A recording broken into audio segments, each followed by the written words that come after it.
রবের দরবারে যখন সিজদা কবুল হয়ে যায় কারো, রব্বুল আলামিন বলে যে বান্দা আমার দরবারে মাথা ঝুঁকিয়েছে দুনিয়াবি কোনো বিষয়ে, আমি আল্লাহ কুদরতিভাবে তাকে এমনভাবে সাপোর্ট করব দুনিয়ার কারো সামনে যেন তার দুনিয়াবি কাজে মাথা নত করতে না হয়। সুবহান। এবার বলেন ইজ্জত দেওয়ার মালিক কে? হায়াত দেওয়ার মালিক কে? সম্মান দেওয়ার মালিক কে? তাহলে সেই দরবারে ঝুঁকলে দাম কমে না বাড়ে? আপনাদের এলাকায় মসজিদ আছে? এখানে আজান হয় কয়বার? 5 বারের আজান 5 রকম। হয়তো আজান দাতার সুরের উপর সুর ভিন্ন হয়, শব্দ। এবার শিক্ষিত সমাজের ভাই যারা আছেন, স্কুল কলেজ ভার্সিটির ভাই যারা আছেন, একটু শব্দটা নোট করবেন। সুবহানাল্লাহ কার প্রশংসা? মাশাআল্লাহ কার প্রশংসা? বিসমিল্লাহ কার নাম? কিন্তু বড় চমৎকার বিষয়, যেই নামাজ হচ্ছে শ্রেষ্ঠ ইবাদত, যে নামাজ হচ্ছে মেরাজ, যে নামাজ হচ্ছে জান্নাতে যাওয়ার রাস্তা, যে নামাজ হচ্ছে অমানুষ থেকে মানুষ হওয়ার শক্তি, যে মানুষ হচ্ছে বান্দাকে রবের রহমতের সাগরে যাওয়ার রাস্তা করে দেয়, যে নামাজ হচ্ছে মানুষের ভিতরটাকে পবিত্র করে দেয়, যে নামাজ হচ্ছে মানুষের চিন্তাকে পবিত্র করে দেয়, যে নামাজ হচ্ছে বান্দাকে রবের রহমতের সাথে সম্পর্ক জোড়া লাগাই দেয়। সুবহানাল্লাহ। যে নামাজ হচ্ছে শারীরিক শক্তি ব্যায়ামকে বাড়িয়ে দেয়, যে নামাজ আপনার ব্রেন শক্তিকে বাড়িয়ে দেয়, যে নামাজ আপনার হার্টের রক্ত সঞ্চালন ভালো লাগে, যে নামাজ আপনার ভিতর একটা পবিত্রতার ভাব নিয়ে আসে, সেই নামাজকে রব্বুল আলামিন সুবহানাল্লাহ বলে শুরু করতে দেয় নাই, বিসমিল্লাহ বলে শুরু করতে দেয় নাই, মাশা আল্লাহ বলে শুরু করতে দেয় নাই। কখনো কি একবার ভেবেছেন নামাজের শুরুটা কেন আল্লাহু আকবার দিয়ে হয়? দেখেন একটু, আমি শুধু দেখাবো, আপনারা শুধু উচ্চারণটা করবেন। এবার রুকুতে যাব, এবার সিজদায় যাব, এবার সিজদা থেকে বসবো, আবার সিজদায় যাব, আবার বসবো, এবার রুকু থেকে দাঁড়াবো। শুনি নাই আওয়াজ এখনো হয় নাই। এটা কি আমরা করেছি না আল্লাহ করেছেন? আর আল্লাহর প্রত্যেকটা কাজের মধ্যে কোনো না কোনো হিকমত আছে, মনে রাখবেন। আপনি যে কোনো কাজ করার জন্য হাতের দরকার আছে না? যে টাকাটা আপনি বেতনে পাচ্ছেন, এগুলো তো হাজের কাজের কারণেই তো পাচ্ছেন। তো কিছু কিছু কাজ আছে কোনো প্রকার ক্যারি করা ছাড়া, আর কিছু কিছু কাজ আছে আপনি শক্তি প্রয়োগ করা ছাড়া কখনো কাজের বেতন আপনি পাবেন, বাস্তব যেটা। এবার আসেন, আল্লাহ এত চমৎকার করে আপনার আমার দেহকে বানিয়েছেন, কাজ করার জন্য হাতের দরকার আছে। এবার আপনি হাত দিয়ে যখন আপনি বোতলটা ধরবেন পানি পান করার জন্য, এই পানিটা আলগালে আপনাকে বেতন দেওয়া হবে 2 টাকা। আলগাতে না পারলে কি বেতন দিবে? আচ্ছা, এবার বেতন দেওয়ার জন্য যে আল্লাহ তাআলা আপনাকে হাত দিয়েছেন, এই হাত দিয়ে আপনি ধরেছেন, এই 2 বোতলটা যে আপনি আলগানোর কারণে 2 টাকা পাচ্ছেন, আপনি কি দিয়ে আলগালেন? একটু জোরে বলেন, কি দিয়ে? এটা আলগানোর কারণে এখানে কি কোনো কষ্ট হচ্ছে? এখানে কষ্ট হচ্ছে। কিন্তু কিছু কিছু কাজ আছে আপনি দেখবেন আল্লাহ এমনভাবে সিস্টেম করেছেন, আমি দেখাচ্ছি আপনারা একটু দেখবেন। প্রথম জেনারেটর, 2 নম্বর জেনারেটর, 3 নম্বর জেনারেটর, এটাও যদি আলগাতে না পারে অটোমেটিক 4 নম্বর জেনারেটর স্টার্ট হয়ে যায়। 4 নম্বর জেনারেটর যদি কোনোভাবে কোনো কিছু আলগাতে ব্যর্থ হয়, অটোমেটিক 5 নম্বর জেনারেটর অ্যাক্টিভ হয়ে যায়। এটাও যদি তেমন জোর না পায়, অটোমেটিক 6 নম্বর জেনারেটর। সেজন্য অনেক সময় দেখবেন হাতে ভারী কিছু আলগালে কোমরে পেইন হয়। সুবহানাল্লাহ কি আরো জোরে বলা যায়? হাতে ভারী কিছু আলগাতে গেলে অনেক সময় কোমরে পেইন হয়। কেন? ওই জেনারেটর কোমরে আল্লাহ একটা ব্যবস্থা করে দিয়েছেন। ওই জেনারেটরকে সাপোর্ট দেওয়ার জন্য আল্লাহ হাঁটুর জেনারেটরের ব্যবস্থা করে দিয়েছেন।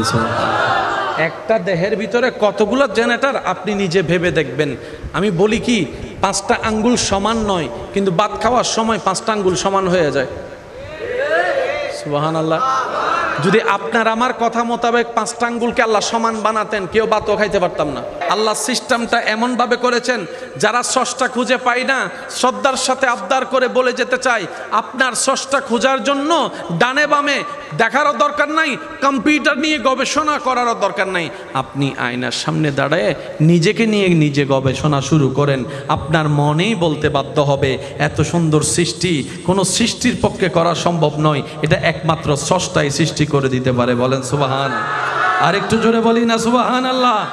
এবার বলেন নামাজ শুরু হয় কি বলে? আল্লাহ। জোরে বলেন আল্লাহ। এবার আজানের শুরুটা দেখেন।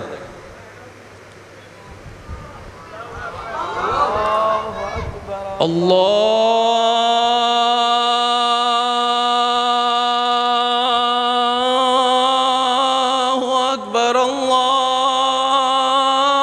আকবার, আল্লাহু আকবার। এবার আজানের শেষে দেন লা ইলাহা ইল্লাল্লাহ। শুরুতেও আল্লাহর নাম, শেষেও আল্লাহর নাম। একটু ভাবেন, একটু বুঝুন কেন আল্লাহ নামাজ এইভাবে দিয়েছেন। ফজরের নামাজ দেখেন 4 রাকাত দিয়েছেন, 2 রাকাত ফরজের আগে 2 রাকাত, জোহরের 4 রাকাত ফরজের আগে 4 রাকাত, আসরের 4 রাকাত ফরজের আগে 4 রাকাত, এশারের 4 রাকাত ফরজের আগে 4 রাকাত, মাগরিবের ফরজ 3 রাকাত ফরজের আগে 2 রাকাত।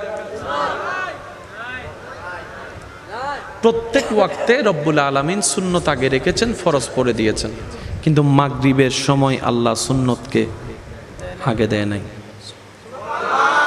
প্রত্যেক ওয়াক্তের নামাজ একটু খেয়াল করে দেখবেন, জোর রাকাত 2, 4, 4, 4, একমাত্র বেজোর মাগরিবের ওয়াক্ত। তো জোর নামাজ কাকে বলে? বেজোর নামাজের অর্থ কি? সুন্নত আগে হলে কি হয়, সুন্নত পরে থাকলে কি হয়? ওই বুঝটা বুঝে যখন আপনি আমি নামাজে দাঁড়াবো, একদিন দেখব সেই নামাজ আপনার আমার জন্য নূর হয়ে যাবে। তখন আপনার আমার ভিতরে শয়তানের রাজত্ব যতই অন্যায় করতে যখন উৎসাহিত করবে, ওই নামাজ আমাদেরকে বারবার সেভ করে ফেলবে। কিভাবে? এই বাদ দে, নামাজে কখনো এই কাজটা করাটা মানায় না। ওই যে বললাম ইমামের ছেলে যেরকম কাজটা করা মানায় না, নামাজি এই কাজটা করা কখনো মানানসই হবে না। ওই আল্লাহর আয়াত সামনে চলে আসবে, আসসালাতু তানহা আনিল ফাহশায়ে ওয়াল মুনকার। চিৎকার দিয়ে বলেন না সুবহান আল্লাহ। আর একটু জোরে বলেন না সুবহান আল্লাহ। আল্লাহ আমাদের সবাইকে 5 ওয়াক্ত নামাজই আদায় করার তৌফিক দান করুক। বড়দেরকে সম্মান, ছোটদেরকে স্নেহ করার তৌফিক দান করুক। মা বাবাকে সর্বোচ্চ সেবা করার তৌফিক দান করুক। অধ্যকার নোয়ারিশ খান চৌধুরী বাড়ি ঈদে মিলাদুন্নবী সাল্লাল্লাহু আলাইহি ওয়াসাল্লাম উদযাপন কমিটির ব্যবস্থাপনায় আলহাজ মাওলানা মোহাম্মদ আয়াজ হাসান সাহেবের সঞ্চালনায়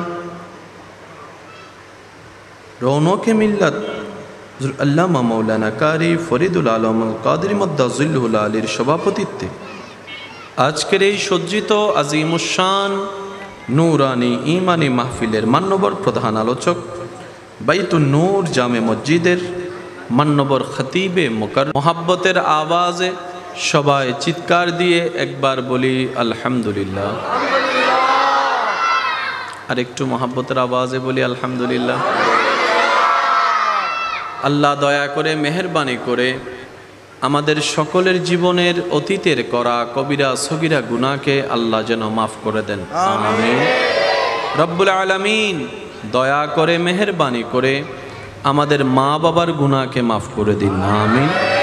আমাদের যত আত্মীয় স্বজন এবং এই এলাকায় যত কবরবাসী এই মুহূর্তে কবরের কঠিন আযাবে কষ্ট পাচ্ছে, প্রত্যেকটি বান্দার দোয়ার উসিলায় রব্বুল আলামিন দয়া করে মেহেরবানি করে প্রতিটি কবরবাসীকে আযাব থেকে মুক্তি দান করুক, আমিন। সম্মানিত উপস্থিতি, সবার কাছে ভালোবাসার সাথে বিনয়ের সাথে আমি অধম অযোগ্য গুনহগারের পক্ষ থেকে নিবেদন করছি, যেইটুকু সময় রব্বুল আলামিন আমি অধমকে বলার তৌফিক দান করবেন, এই সময়টুকু সবাই আল্লাহর ওয়াস্তে একটু মনের কান দিয়ে শোনার চেষ্টা করবেন ইনশাআল্লাহ। দ্বিতীয় নাম্বার কথা, আমি অধমের কোনো কথা কাউকে গ্রহণ করতে হবে না, তবে অনুরোধ রাখব প্রত্যেকটি কথা মনের কান দিয়ে শোনার পর নিজের বিবেকের আদালত দিয়ে নিরপেক্ষ বিচারক হয়ে বিবেচনা করে দেখবেন। সঠিক যদি মনে হয় গ্রহণ করে নেবেন, ভুল যদি মনে হয় বাদ দিয়ে দিবেন, কোনো সমস্যা নেই। তৃতীয় নাম্বার অনুরোধ, আমাকে একটু আওয়াজ দিয়ে সহযোগিতা করতে হবে। যারা যারা করতে রাজি আছি তারা একবার বলি মারহাবা, মাশাআল্লাহ। আরেকটু ইমানে আওয়াজে বলি মারহাবা। রব্বুল আলামিন আমাদের সকলের হাজিরিকে কবুল করুক, আমিন। যত উলামাই কেরাম, বাবা দাদা নানার বয়সী যারা আছেন এবং উলামায়ে কেরামের দোয়াকে, তালেবুল ইলমদের দোয়াকে মাথার উপর ছাদ বানিয়ে আমার যুবক ভাইদের আওয়াজকে শক্তি বানিয়ে সামনে এগোনোর চেষ্টা করছি। ওয়ামা তৌফিকে ইল্লা বিল্লাহ। কিছু জিনিস বুঝার আছে, এই পৃথিবীতে আপনি যতদিন বেঁচে থাকবেন আপনাকে কিছু নিয়মের মধ্য দিয়ে যেতে হবে। আপনি মন চাইলেই ফার্মেসির যে কোনো ওষুধ আছে বলেই কিনে খেতে পারবেন না। কি বলেন? আপনি মন চাইলেই যে কোনো জায়গায় আপনি দেওয়াল তুলে ঘর ছাদ ঢালাই দিয়ে ঘর বানাতে পারবেন না। কথা বলেন একটু ভাইয়া।